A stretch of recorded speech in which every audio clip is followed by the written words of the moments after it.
Ada kota-kota yang cuma jadi titik di peta. Tapi, ada juga kota yang punya cerita sendiri, yang hidup dalam sejarah kita.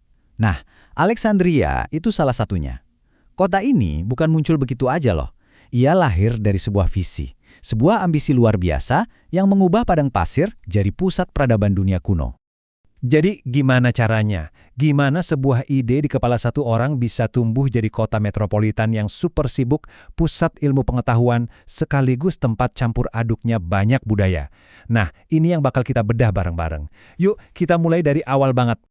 Oke, bagian pertama. Sebelum Alexander Agung datang, Anda mungkin mikir lokasi Alexandria ini tanah kosong kan? Ternyata nggak juga. Ada cerita yang jauh lebih tua yang tersembunyi di bawah fondasi megah kota itu. Coba deh, kita lihat lini masa ini. Ternyata, lokasi ini punya sejarah yang panjang, walaupun putus nyambung. Ribuan tahun sebelumnya udah ada aktivitas manusia. Bahkan udah ada desa nelayan Mesir namanya Rakotis di sana. Jadi Alexander itu bukan datang ke kanvas yang putih bersih. Udah ada coretan-coretannya, dia tinggal menyempurnakan. Lalu, di tahun 331 sebelum Masehi, datanglah dia, sang arsitek utama. Alexander Agung gak cuma datang untuk menaklukkan Mesir, dia datang bawa cetak biru di kepalanya, sebuah rencana buat kota yang nantinya bakal menyandang namanya dan mengubah alur sejarah. Ini bukan cuma soal tumpuk-tumpuk batu ya, ini jenius banget. Alexander lihat, kalau kita bangun jalan penghubung ke Pulau Faros, kita bisa dapat 2 pelabuhan alami yang keren banget. Visinya jelas, dia mau bikin pusat peradaban Yunani yang baru yang jadi jembatan super strategis antara kecerdasan Yunani dan kekayaan Mesir. Setiap langkahnya bagian dari rencana induk yang brilian. Sayang banget ya, Alexander nggak sempat lihat kota impiannya jadi. Setelah kematiannya yang mendadak, jenderalnya, Ptolemy, yang ambil alih Mesir. Dan dialah yang benar-benar ngegaspol proyek ini. Mindahin ibu kota dari Memphis ke Alexandria. Dan memulai dinasti baru yang bertahan hampir 300 tahun dari kota megah ini. Nah, di bawah kekuasaan dinasti Ptolemaik, Alexandria itu benar-benar meledak, tumbuh pesat banget.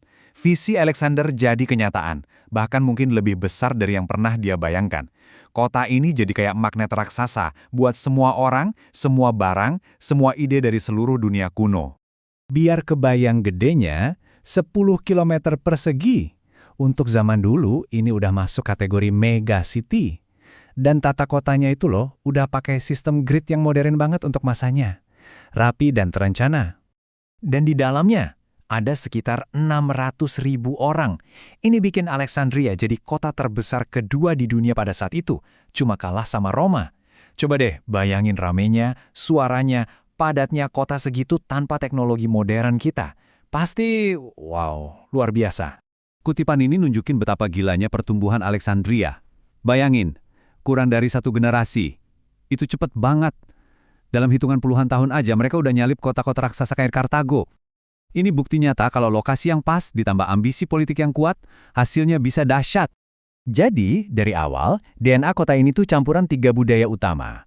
Ada orang Yunani yang jadi kelas penguasa, orang Mesir sebagai penduduk asli, sama komunitas Yahudi yang besar dan berpengaruh. Campuran ini yang bikin kotanya hidup banget, tapi yaitu dia sekaligus jadi bom waktu yang nanti bakal meledak.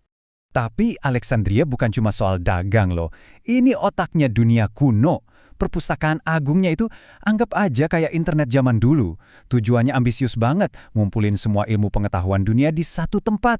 Bahkan, Alkitab Ibrani pertama kali diterjemahkan ke bahasa Yunani di sini. Pokoknya ini tempat kumpulnya orang-orang paling pintar sedunia untuk berdebat dan berinovasi. Tapi, seperti cerita lainnya, zaman keemasan gak abadi.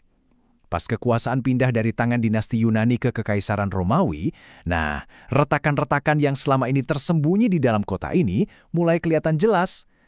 Biar jelas bedanya ya, waktu zaman Ptolemeus, Alexandria itu ibu kota kerajaan merdeka. Rajanya Firaun keturunan Yunani. Tapi setelah Augustus mengalahkan Cleopatra, boom, statusnya berubah total. Alexandria cuma jadi ibu kota sebuah provinsi Romawi. Ini mengubah segalanya. Dinamika kekuasaannya jadi beda banget karena sekarang dikendalikan dari jauh. Dan periode berikutnya, wah ini brutal banget. Ingatkan bibit-bibit konflik tadi? Di tahun 38 Masehi, meledak jadi kerusuhan besar antara warga Yunani dan Yahudi. Belum lagi kota ini hancur karena pemberontakan besar, terus ada pembantaian massal oleh Kaisar Caracalla, dan puncaknya dihantam tsunami dahsyat. Masa-masa yang kelam banget buat kota yang pernah begitu bersinar. Meskipun hancur lebur, api Alexandria itu nggak pernah benar-benar mati.